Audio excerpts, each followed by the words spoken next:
What is up, YouTube? This is Mr. MPQ, your source in the Southwest for all things Marvel Puzzle Quest, coming to you live from Phoenix, Arizona.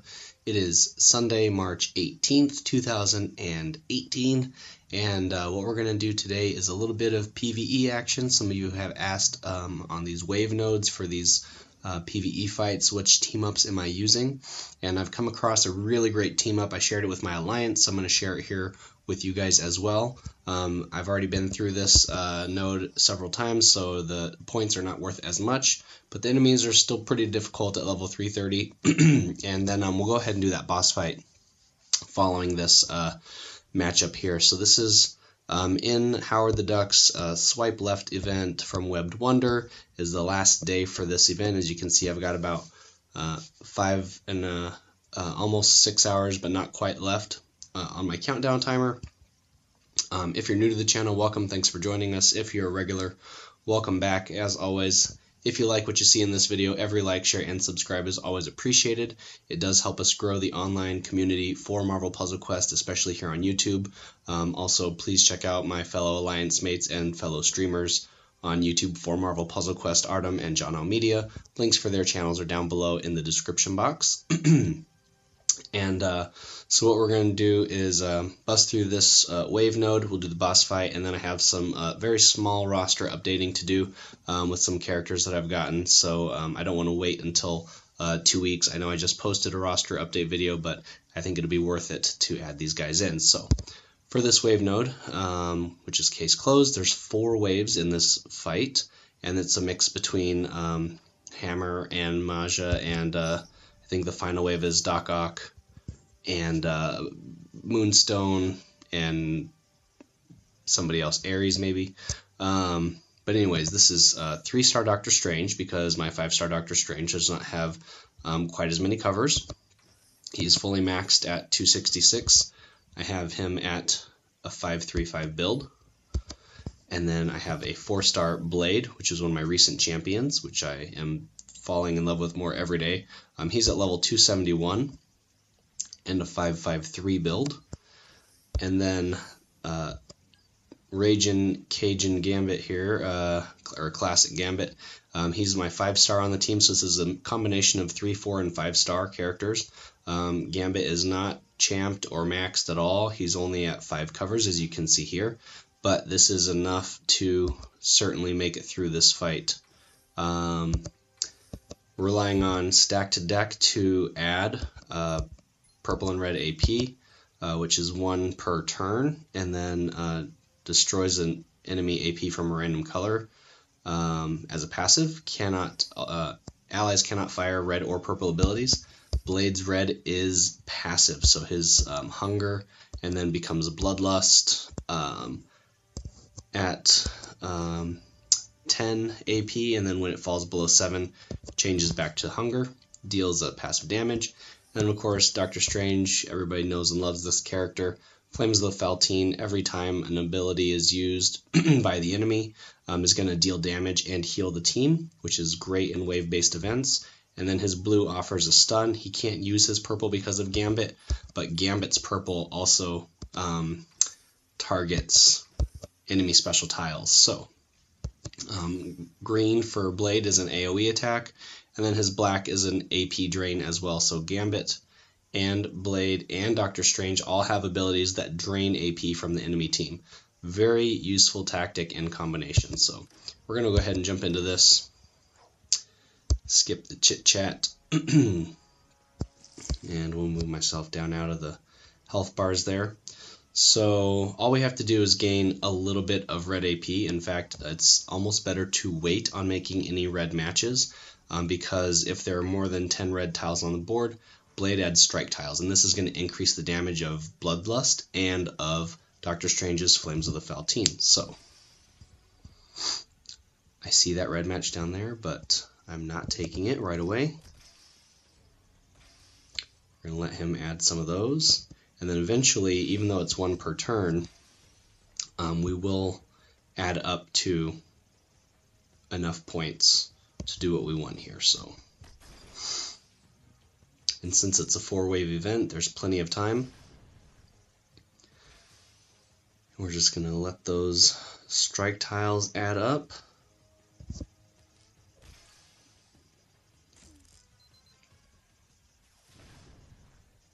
Dealing a little bit more damage each time with these guys here.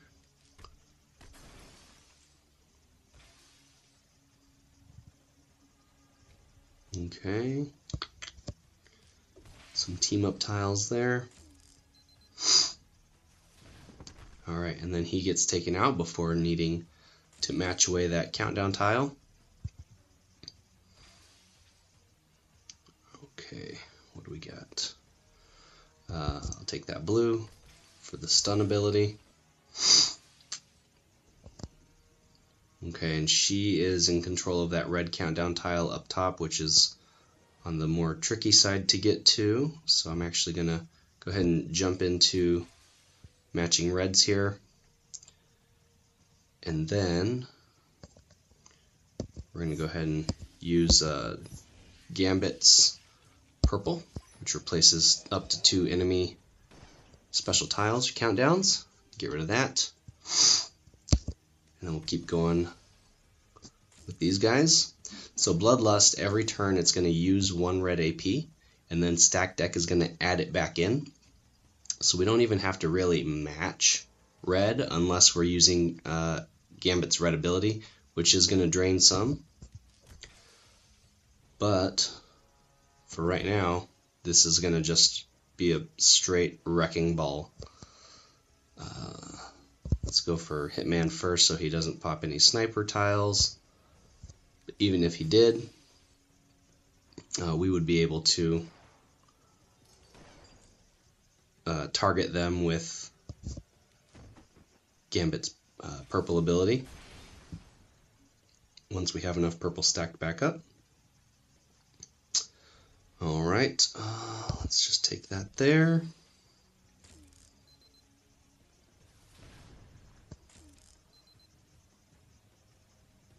Okay. And we're just going to pop that. Not even worry about those countdown tiles.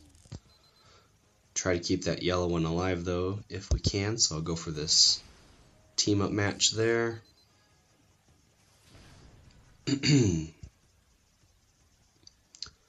Oof. And of course, we can take that yellow there. Sacrifice some strike tiles, but that's okay, because this is not going to be much longer of a fight.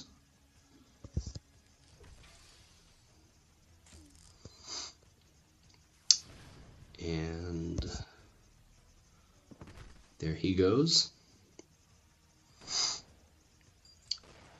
And that is one thing where those countdown tiles, I wish if it was the end of the fight and you KO somebody, that they would wait until the start of the next round before they deal damage. That's not the only ability that I've seen that with, but it's kind of annoying that you made the impact enough to down somebody and then those tiles still fire. They should take effect on the next round.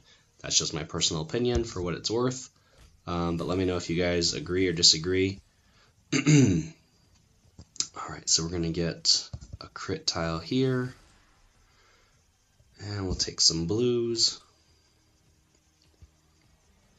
So basically Bloodlust will never turn back into Hunger unless we use Gambit's red ability here, which we don't need to. We can use it to make the fight go a little bit faster, but in all honesty, I think it's working out just fine to keep Bloodlust going for the free damage instead of having to create charge tiles and then get rid of them.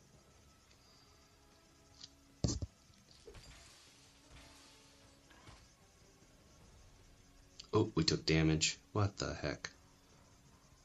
How did that happen? Alright, so we pop purple again. Get rid of those. And then we'll do this.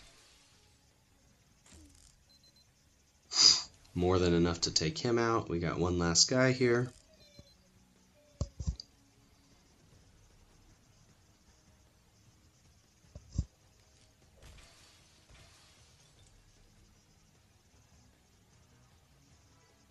And instead of taking this match for red, I'm just gonna slide that over, try to keep the strike tile alive. And then again, wasted Raging Cajun tiles, lost damage. So we're going to lose some strike tiles here when they make this match 4. Oh, no, we don't, because it's our turn. Perfect.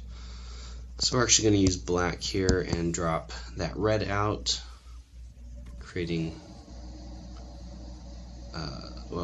some red tiles as well. We're going to keep Hood stunned because we don't want him taking any AP from us with the Dormammu's aid. Let's see. So yeah, let's steal from red there. And it's not a steal, it's a drain, but that's okay. It's basically taking it away from them, and that's what's important.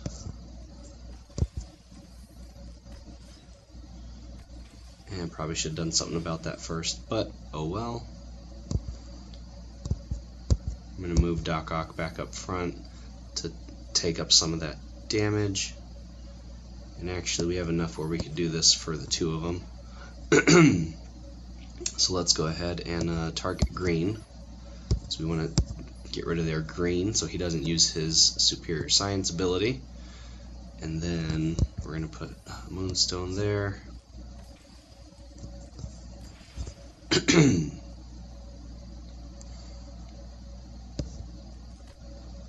Not let her get any black because then she can convert with her control shift ability. Alright, let's do this.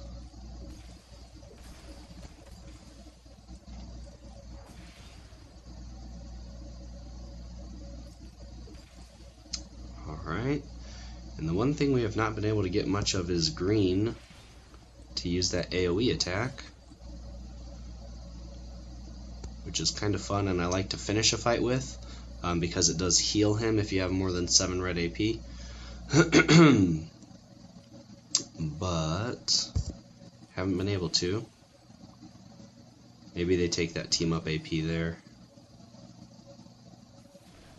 Alright.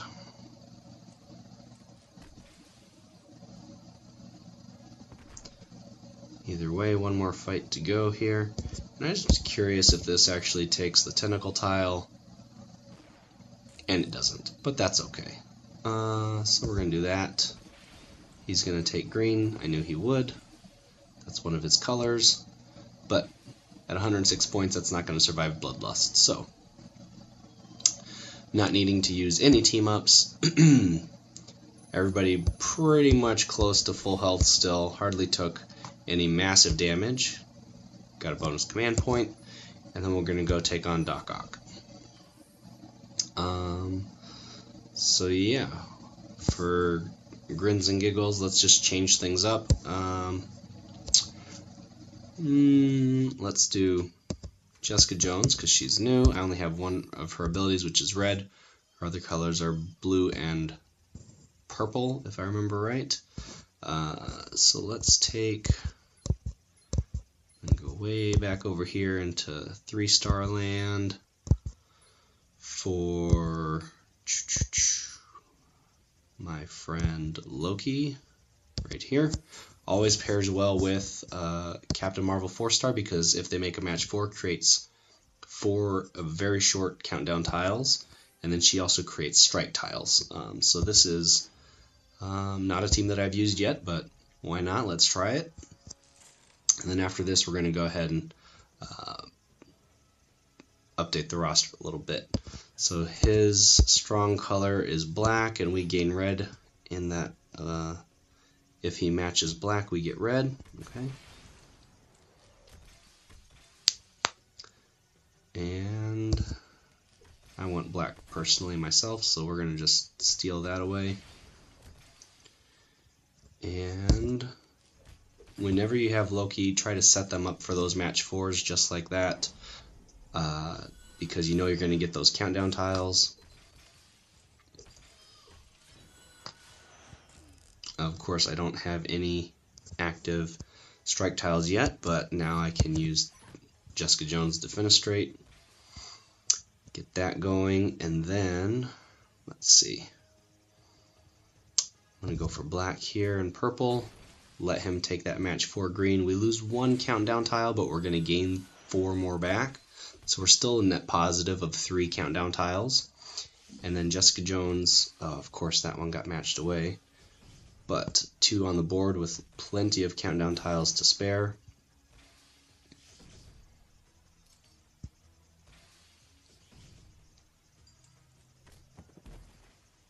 And I hardly have to lift finger. I don't even know how much damage those actually added up doing. I was going to count it, tap the tile and see, but that literally just by cascading and adding damage to each of those strike tiles was enough to do the job. So that was really awesome. Got the 5000 ISO, which I need. Working towards a ridiculously unnecessary cover for Drax. His red for my roster is the only ability that I have at level 5 currently. So I would love a black or purple, but I'm working towards another red, which is a waste, unfortunately. And after this video, I'll go back and do my required character nodes. I'm not going to make it much longer by adding those in, but I did get a legendary token from one of the vaults where I think it was it not Webbed Wonder, not Spider-Man, Deadpool. So I pulled some tokens. I did get the 40 pack there. I did get a legendary token as well as some 4-star covers. So we're going to put those in to the roster as well. But first we're going to see who we get with that legendary latest Legends token.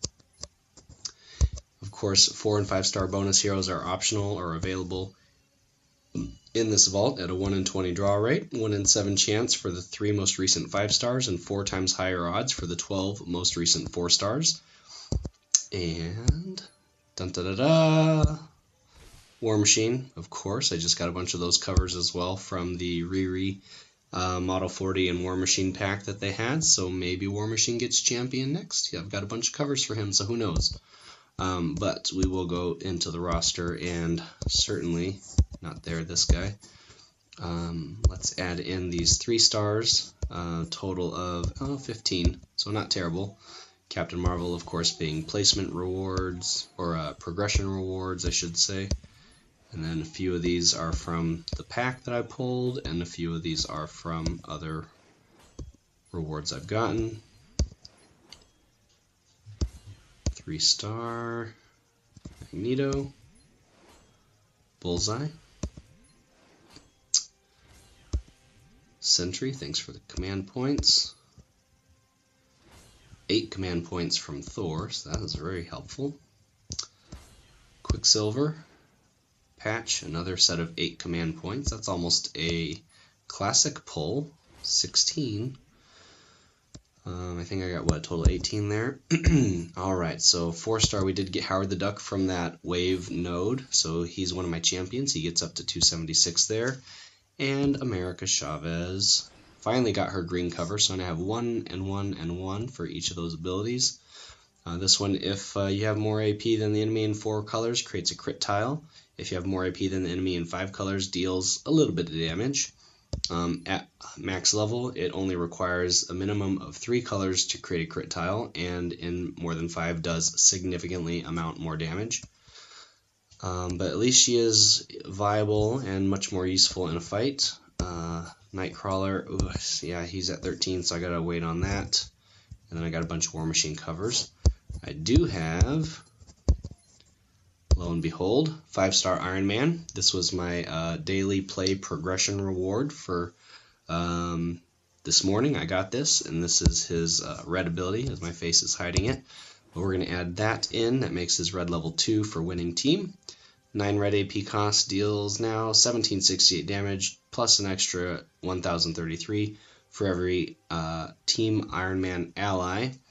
And one thing that I think would be very useful for these kinds of abilities is when you have the in-fight character information, to have some little insignia or abbreviation of affiliations, so without having to add an entire menu, like have their power match damage, their abilities page, and then an affiliations page. just put like a little like side note or something underneath, some cliff notes, because you want to know who's on the team without having to scroll through their entire history. So having that little mark might be helpful in game. It would help me. I don't know if maybe it helps somebody else. Maybe I'm just crazy, and it's really pointless. So for me, using these abilities, especially for Captain America, Civil War, Iron Man, Civil War, which is obviously where these two types of abilities were first seen, and then Mr. Fantastic has one as well for heroes who have Fantastic Four affiliation. That's a little bit more obvious, I feel like. And then Guardians of the Galaxy Volume 2, obviously with Rocket and Groot, having certain perks to having other Guardians members on his team as well. So certain things like that where it might be helpful information. So he's a 2-2-2 build, and I think that is that. So thank you guys so much for watching. I hope you enjoyed this video.